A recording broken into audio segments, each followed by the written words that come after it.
मगर एक समय भगवान श्री कृष्ण के पास अर्जुन गए। अर्जुन ने पूछा कि प्रभु ऐसा कोई व्रत बताइए कि जिससे हमारे परिवार का भला हो और सबको किस तरह का कष्ट न हो और पुत्र की प्राप्ति हो और हम विजयी हुए। तो भगवान श्री कृष्ण ने कहा कि एक समय एक राजा बहुत अच्छा राजा था, प्रजा की सेवा करता था, कोई किसी तरह का पैसा इकट्ठा नहीं करता था और सब तरह से प्रजा का भला करता था। लेकिन राजा के राज्य में सब तरह का सुख था, लेकिन वहाँ पर एक सबसे बड़ी कमी थी, वहाँ पर राजा के वहाँ पर पुत्र नहीं था। तो वहाँ राजा बड़ा दुखी रहता था। वहाँ की प्रजा इकट्ठी होकर के और मंत्री और सबने विचार किया कि जंगल में जाके कोई साधु संतों को पूछना चाहिए कि पुत्र की प्राप्ति कैसे हो सकती है।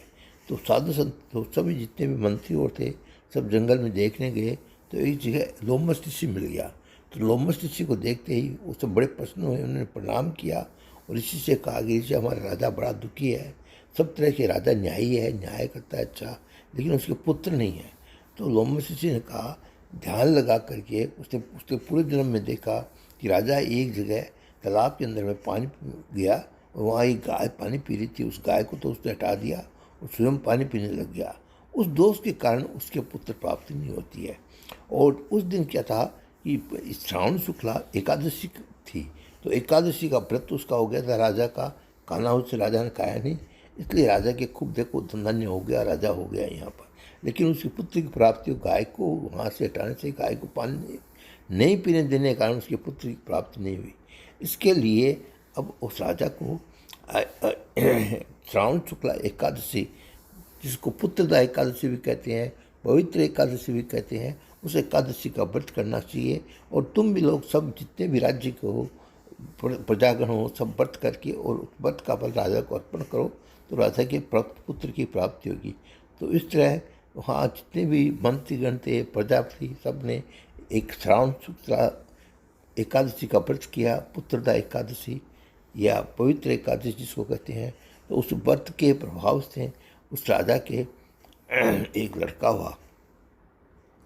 और भगवान कहते हैं कि इस तरह जो भी कोई व्रत करता है उसके सब पाप नष्ट हो जाते हैं।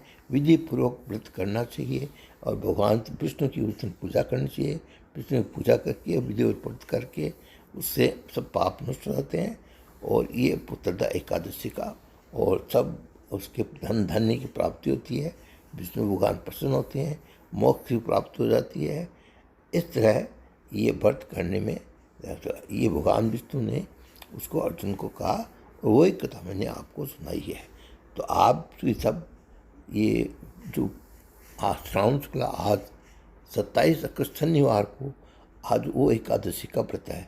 आप सभी को एकादशी का व्रत करना चाहिए और सबको एकादशी का व्रत करेंगे, आपके पुण्य, आपको मोक्ष की प्राप्ति होगी, कोई तरह का दुख नहीं होगा, परिवार में सुख शांति रहेगी, धन धान्य की प्राप्ति होगी। इसलिए सभी को एकादशी का व्रत नियम पूर्ण करना चाहिए। ये एकादशी का व्रत की कथा है जो मैंने आपको सुनाई। और अब हम बोलिए विष्णु भगवान की जय।